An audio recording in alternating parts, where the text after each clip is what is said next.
Welcome to the deep dive. Today, we're focusing on just one source, but it's pretty intense. It's a short piece of a business meeting transcript. That's right.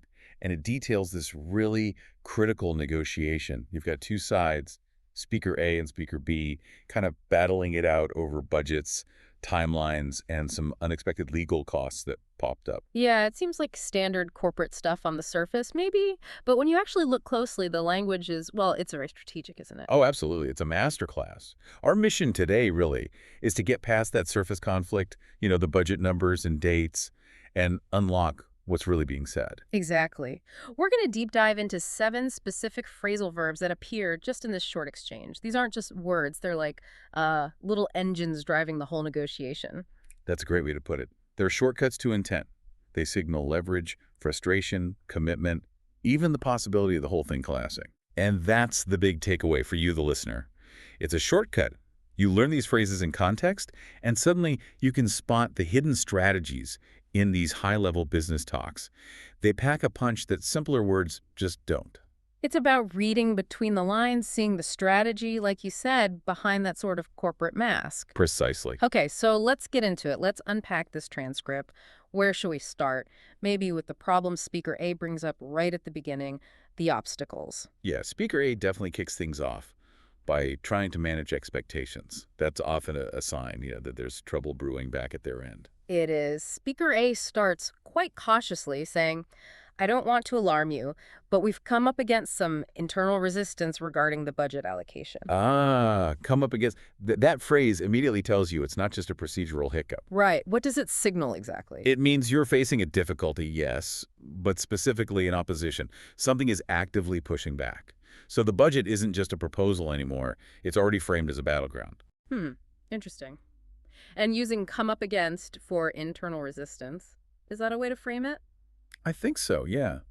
It subtly externalizes the problem. It's like saying, look, we didn't mess up the budget planning. We encountered this force resisting us. It kind of deflects direct blame for the problem itself. Okay, that makes sense. It's active language for what might just be poor planning or disagreement, but then Speaker A does seem to admit a planning mistake, don't they, about costs? Yes, they do.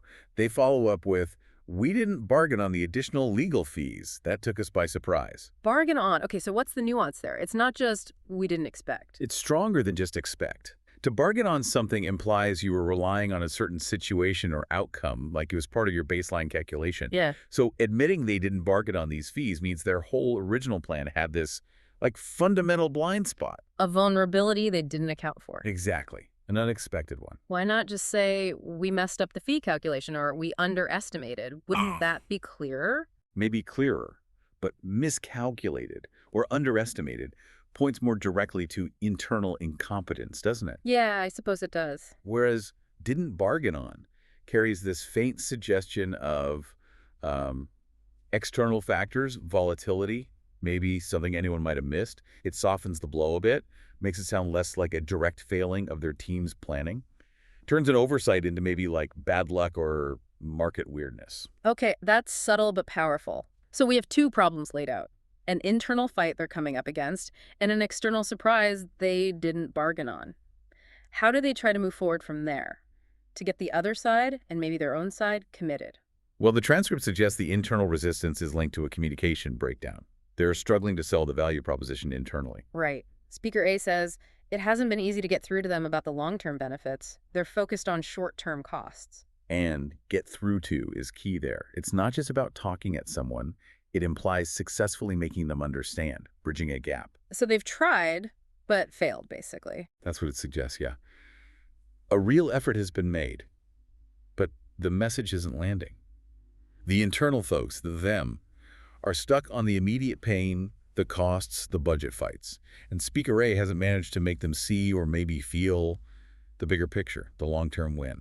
It highlights that communication isn't just saying things. It's about making the connection, ensuring understanding. Absolutely. And you can almost feel Speaker B's impatience building here because they immediately pivot.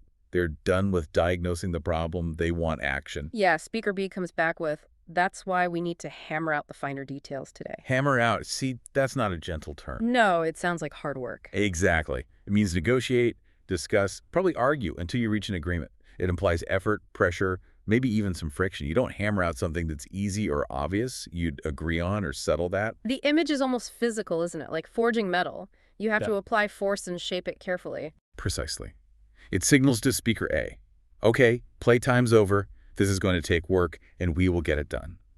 And this naturally leads straight into speaker B demanding solid commitment. Yes, right after saying they need to hammer out the details, Speaker B lays down a condition about trust, using some pretty strong language about the timeline. They say, I need your assurance that you won't go back on the delivery timelines. This is crucial. Go back on. It's much heavier than just change or adjust. What's the extra weight it carries? It means to break a promise, to renege on a decision or commitment. By using go back on, Speaker B is elevating that timeline from just a schedule point to a fundamental issue of trust and integrity for the entire deal. So if Speaker A agrees and then the timeline slips later?